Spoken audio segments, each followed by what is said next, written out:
বিশ্বব্যাপী পরিচিতি লাভ করেছে, তাকে বিশেষ বরাদ্দ হিসেবে, আমি আবারও বলছি, তাকে বিশেষ বরাদ্দ হিসেবে দুর্যোগ ব্যবস্থাপনা মন্ত্রণালয় হতে 500 প্যাকেট শুকনো খাবার প্রদান করা হয়েছিল। তো আমাদের এই এলাকার যারা প্রাকৃতিক দুর্যোগে ক্ষতিগ্রস্ত হতদরিদ্র অসহায় জনগণের মাঝে বিতরণ করার জন্য, তো তিনি আমাদের চুনারঘাটে 250, মাধবপুরে 250 হিসেবে সমানভাবে বন্টন করেছেন। আজকে চুনারঘাটের যে অংশ, সেই অংশ থেকে আজকে শুকনো খাবার বিতরণ করা হচ্ছে। আমাদের এই শুকনো খাবার বিতরণ অনুষ্ঠানে যাকে কেন্দ্র করে আমাদের আয়োজন, আমাদের মাননীয় সংসদ সদস্য মহোদয় উপস্থিত হয়েছেন। আমাদের আজকের এই অনুষ্ঠানে সভাপতিত্ব করছেন ভারপ্রাপ্ত সুযোগ্য উপজেলা নির্বাহী অফিসার জনাব মাহবুব আলম। উপস্থিত আছেন আমাদের সাটিজুর ইউনিয়ন পরিষদের সম্মানিত চেয়ারম্যান, উপস্থিত আছেন সানহলা ইউনিয়ন পরিষদের সম্মানিত চেয়ারম্যান, চুনারঘাট সদর ইউনিয়ন পরিষদের সম্মানিত চেয়ারম্যান সহ আমাদের মাননীয় সংসদ সদস্য মহোদয়ের সম্মানিত সফর সঙ্গীগণ আমরা দেখতে পাচ্ছি আমাদের মঞ্চে উপবেশন করেছেন। আমি সবার পক্ষ থেকে, চুনারঘাট উপজেলা প্রশাসনের পক্ষ থেকে সবাইকে কৃতজ্ঞতা জ্ঞাপন করছি। আমি আমাদের এমপি মহোদয়ের আরো অনেক প্রোগ্রাম রয়েছে, কৃষি মেলা উদ্বোধনের বিষয় রয়েছে। আমি তাছাড়া আজকে জম্মাবাদ, আমি মাননীয় সংসদ সদস্য মহোদয়কে বিনীতভাবে অনুরোধ জানাচ্ছি তার বক্তব্য প্রদান করতে। ব্যারিস্টার সৈয়দ সাইদুল হক এমপি মহোদয়। তো আধুনিক কিছু প্রযুক্তি আছে যেগুলো নিরাপদ। আমাদের এখানে দেখা যাচ্ছে সেক্স ফেরোমন পাম্প, এটাতে আমাদের একটা ফেরোমন হরমোন দেওয়া আছে, লিউড দেওয়া আছে ভিতরে, এবং সাবান পানি মিশে থাকে। আমাদের যে মাছি পোকা, পলসি পোকার যে পোকাটা, পুরুষ পোকাটা এখানে ওই গন্ধে চলে আসে এবং ওখানে ঘুরে ঘুরে ওখানে পানির মধ্যে পড়ে যায়, সাবান পানির মধ্যে মারা যায়। এই কারণে বংশবৃদ্ধিটা নিয়ন্ত্রণ করা যায়।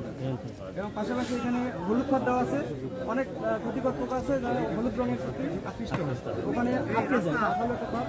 আর এখানে টি-পার্সিং দেওয়া আছে আমাদের ধান উৎপাদনের ক্ষেত্রে মাজরা পোকা বা আমাদের অন্য অনেক পোকাগুলো, ক্ষতিকর পোকা, এগুলো দমনের জন্য শুরুতে যদি আমরা প্রত্যেকটা 1 বিঘা জমিতে 10 থেকে 12টা টি-পার্সিং অথবা গাছের ডাল পুঁতে দিতে পারি, তাহলে এখানে প্রায় 40 থেকে 42 প্রকারের পাখি বসে এগুলো খাওয়ার জন্য।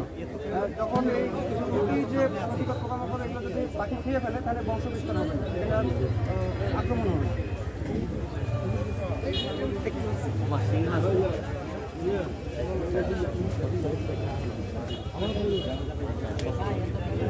এটা আমাদের একটা শর্ট জোন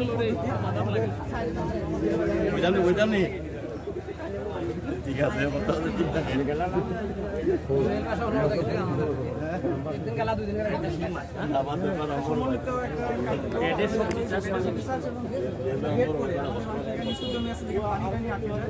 আমরা এই যে মাঝখানে মাছ চাষ করতে পারি, পাশাপাশি আমাদের শাকসবজি একটা শর্ট জোন পদ্ধতি।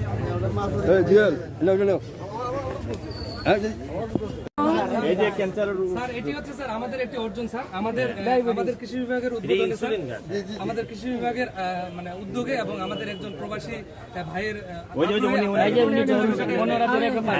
উনার ওখানে স্যার আমরা একটি ড্রাগন বাগান স্থাপন করেছি। উনিও উপস্থিত ছিল না, কিন্তু উনি সার্বিক সহযোগিতা করেছে।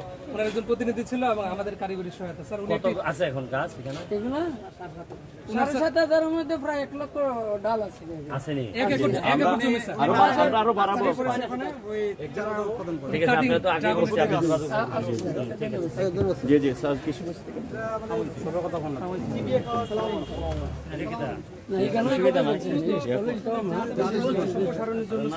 একটি স্টল যেখানে আমরা একটি কৃষি অফিস দেখেছি স্যার, এখানে কৃষি পরামর্শ কেন্দ্র রয়েছে।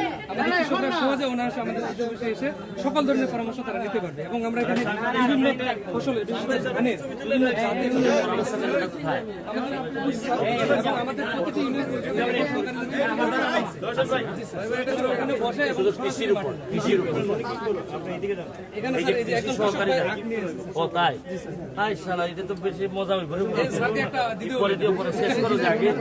শেষ করো আগে বিচার খাই দিচ্ছে।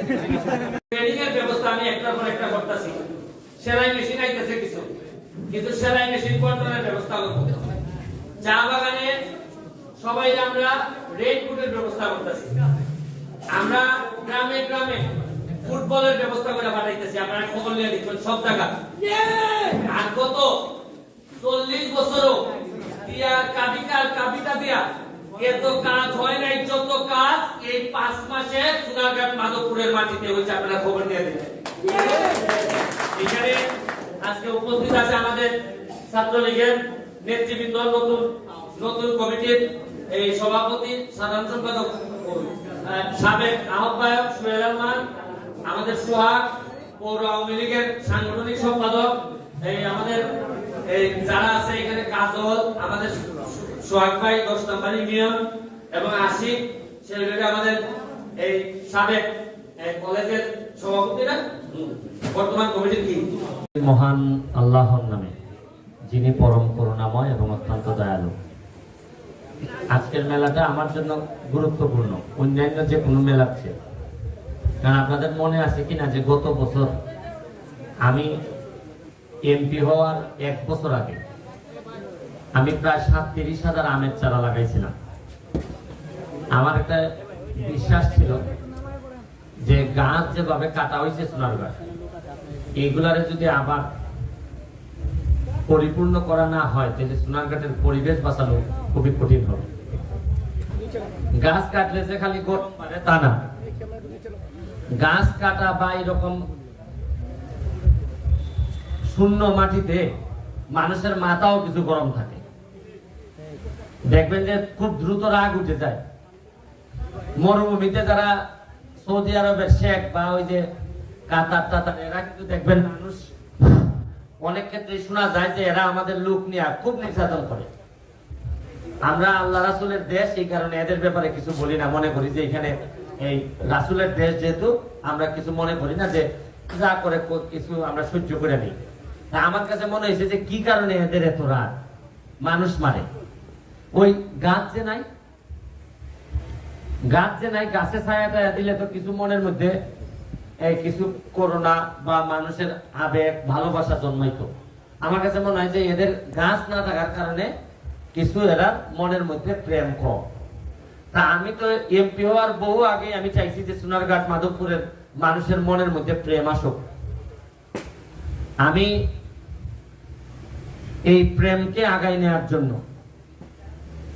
এইবার এমপি হওয়ার পর, আপনাদের মনে আছে আমি এমপি হওয়ার আগে যে নির্বাচনী ইশতেহারে বলছিলাম যে এমন ভাবে আমি এলাকাটারে গড়ে তুলবো যাতে সারা আকাশে আমার পাখি থাকে।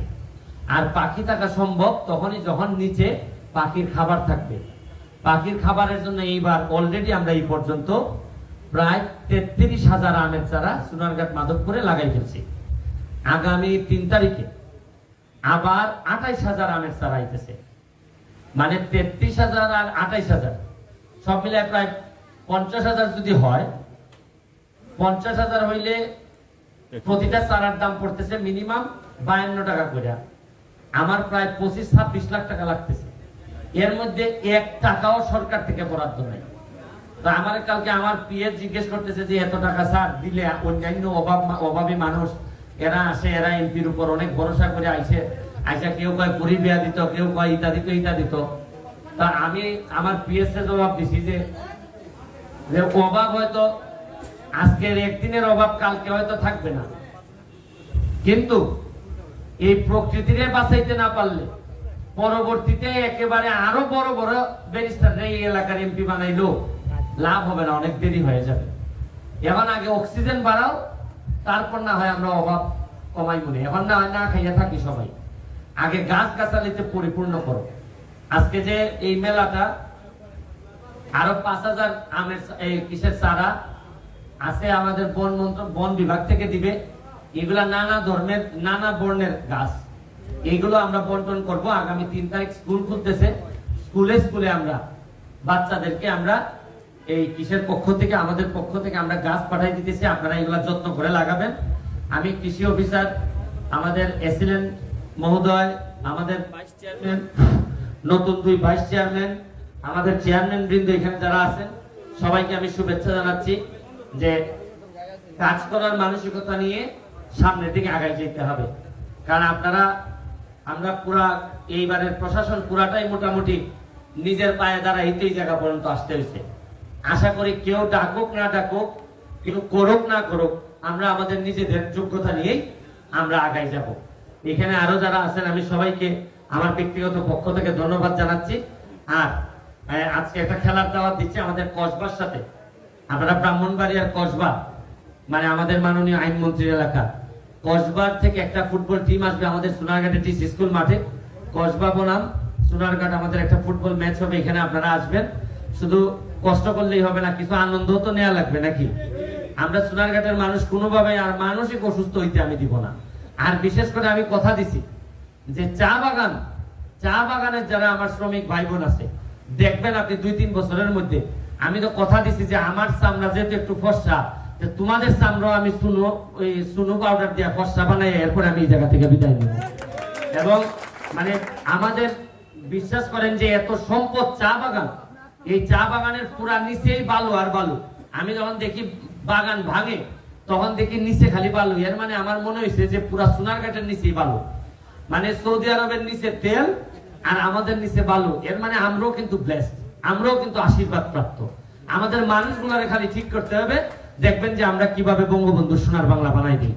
আমরা আপনাদের সবার কাছে জননেত্রী শেখ হাসিনার জন্য দোয়া চাচ্ছি। উনার মডেল কিন্তু এইগুলা, এই যা যা মডেল আপনারা দেখতেছেন, উনি কিন্তু কৃষির উপর ব্যাপক জোর দিচ্ছেন। উনি ব্যক্তিগতভাবে আমারে বলছেন যে 1 ইঞ্চি মাটিও তোমরা তোমার এলাকায় খালি রেখো না, কাজ করতে থাকো। উনি আমারে ব্যক্তিগতভাবে বলছেন, মানে বুঝেন যে উনি কতটা গুরুত্ব দিচ্ছেন কৃষিরে। আমি আপনারা এই গুরুত্ব বিবেচনায় আপনাদের জায়গা থেকে কাজ করবেন, এই কথা বলে আজকের মতো বিদায় নিচ্ছি। জয় বাংলা, জয় বঙ্গবন্ধু।